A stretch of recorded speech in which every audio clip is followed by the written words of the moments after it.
మన ప్రభువును రక్షకుడైన యేసుక్రీస్తు నామమున ఈ రాత్రి వేళ మీకు దైవ వాగ్దానముల ద్వారా మేలులు శుభములు కలుగునుగాక. మా వందనాలు తెలియచేస్తూ ఉన్నాం. యెహెజ్కేలు గ్రంథములో నుండి మరికొన్ని వాగ్దానాలు మనము ఈ రాత్రి విందాము.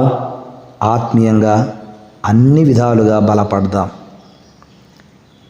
వారిని నా యొద్ద విచారణ చేయనెత్తును, గొర్రెలు విస్తరించున్నట్లుగా నేను వాటిని విస్తరింపజేసేదను. యెహెజ్కేలు గ్రంథము 36వ అధ్యాయము 37వ వచనము. వారి పట్టణముల యందు మనుషులు గుంపులు గుంపులుగా విస్తరించున్నట్లు నేను చేసేదను. యెహెజ్కేలు గ్రంథము 36వ అధ్యాయము 38వ వచనము. మీరు బ్రతుకున్నట్లు నేను మీలోనికి జీవాత్మను రప్పించుచున్నాను. 37వ అధ్యాయము 5వ వచనము. మీలో జీవాత్మనుంచగా మీరు బ్రతుకుదురు. 37వ అధ్యాయము 6వ వచనము. మీరున్న సమాధులను నేను తెరచెదను, సమాధులలో నుండి మిమ్మును బయటికి రప్పించి ఇశ్రాయేలు దేశములోనికి తోడుకొని వచ్చేదను. 37వ అధ్యాయము 12వ వచనము. పాపములు ఇక చేయకుండా వారిని రక్షించి వారిని పవిత్రపరచెదను. 37వ అధ్యాయము 23వ వచనము. వారు నాకు జనులొగుదురు, నేను వారి దేవుడనై ఉందును. 37వ అధ్యాయము 23వ వచనము. నా సేవకుడైన దావీదు వారికి రాజగును, వారికందరికీ కాపరి ఒక్కడే ఉండును. ఆమెన్. 37వ అధ్యాయము 24వ వచనము.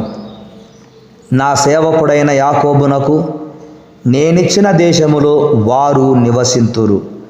37వ అధ్యాయము 25వ వచనము. వారి పిల్లలను వారి పిల్లల పిల్లలను అక్కడ నిత్యము నివసింతురు. ఆమెన్. 37వ అధ్యాయము 25వ వచనము. నేను వారితో సమాధానార్థమైన నిబంధన చేసేదను, అది నాకును వారికిని నిత్య నిబంధనగా ఉండును. 37వ అధ్యాయము 26వ వచనము. నేను వారిని స్థిరపరచెదను, వారిని విస్తరింపచేసి వారి మధ్య నా పరిశుద్ధ స్థలమును నిత్యము ఉంచెదను. ఆమెన్. 37వ అధ్యాయము 26వ వచనము.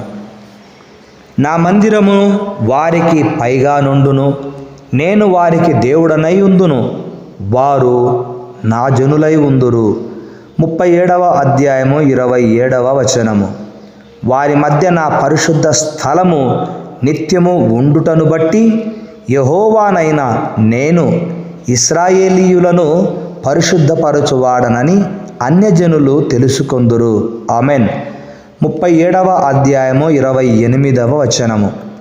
నేను యెహోవానై ఉన్నానని అన్యజనులు అనేకులు తెలుసుకొనున్నట్టు నేను ఘనత వహించి నన్ను పరిశుద్ధపరుచుకొని వారి ఎదుట నన్ను తెలియపరుచుకొందును.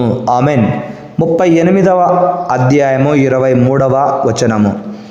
నా ఘనతను అన్యజనులలో అగుపరచెదను.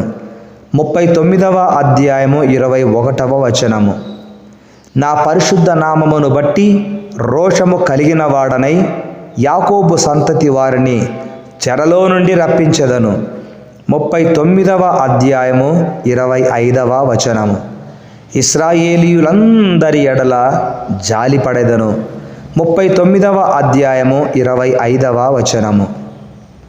అన్యజనులలోనికి వారిని చెరగా పంపి వారిలో ఎవరికిని ఇకను అచ్చట ఉండనీయక తమ దేశమునకు వారిని సమకూర్చిన సంగతిని బట్టి నేను తమ దేవుడనై నా యెహోవానై ఉన్నానని వారు తెలుసుకొందురు. 39వ అధ్యాయము 28వ వచనము. ఇశ్రాయేలీయుల మీద నేను నా ఆత్మను కుమ్మరించెదను, గనుక నేనికను వారికి పరాన్ముఖుడనై యుండను. 39వ అధ్యాయము 29వ వచనము. ఇది నా గద్యస్థలము, నా పాదపీఠము. 43వ అధ్యాయము 7వ వచనము. నేను ఇశ్రాయేలీయుల మధ్య నిత్యమును నివసించెదను. 43వ అధ్యాయము 7వ వచనము. నేనే వారికి స్వాస్థ్యము. 44వ అధ్యాయము 28వ వచనము. సముద్రపు నీళ్లు మంచి నీళ్లు అగును. 47వ అధ్యాయము 8వ వచనము. వడిగా పారు ఈ నది వచ్చు చోట్ల నెల్ల జలచరములన్నీ బ్రతుకును. 47వ అధ్యాయము 9వ వచనము. ఆ నీళ్లు అక్కడికి వచ్చుట వలన ఆ నీరు మంచినీళ్ళగును గనుక చేపలు బహు విస్తారములగును. 47వ అధ్యాయము 9వ వచనము. ఈ నది ఎక్కడికి పారునో అక్కడ సమస్తమును బ్రతుకును. 47వ అధ్యాయము 9వ వచనము. మహాసముద్రములోనున్నట్లు సకల జాతి చేపలును దాని యందు బహు విస్తారముగా నుండును. 47వ అధ్యాయము 10వ వచనము. నది తీరమున ఇరుప్రక్కల ఆహారమిచ్చు సకల జాతి వృక్షములు పెరుగును. వాటి ఆకులు వాడిపోవు, వాటి కాయలు ఎప్పటికీ రాలవు. ఈ నది నీరు పరిశుద్ధ స్థలములో నుండి పారుచున్నది గనుక ఆ చెట్టు నెలకు కాయలు కాయును. వాటి పండ్లు ఆహారమునకును వాటి ఆకులు ఔషధమునకును వినియోగించును. 47వ అధ్యాయము 12వ వచనము. నేను ప్రమాణము చేసి మీ పితరులకు ఈ దేశము ఇచ్చితిని గనుక ఏమీయు భేదము లేకుండా మీలో ప్రతి వాడును దానిలో స్వాస్థ్యము నొందును. ఈలాగున అది మీకు స్వాస్థ్యమగును. Amen, amen. యెహెజ్కేలు గ్రంథము 47వ అధ్యాయము 14వ వచనము. ఈరోజు యెహెజ్కేలు గ్రంథములోని వాగ్దానాలు ముగిశాయి.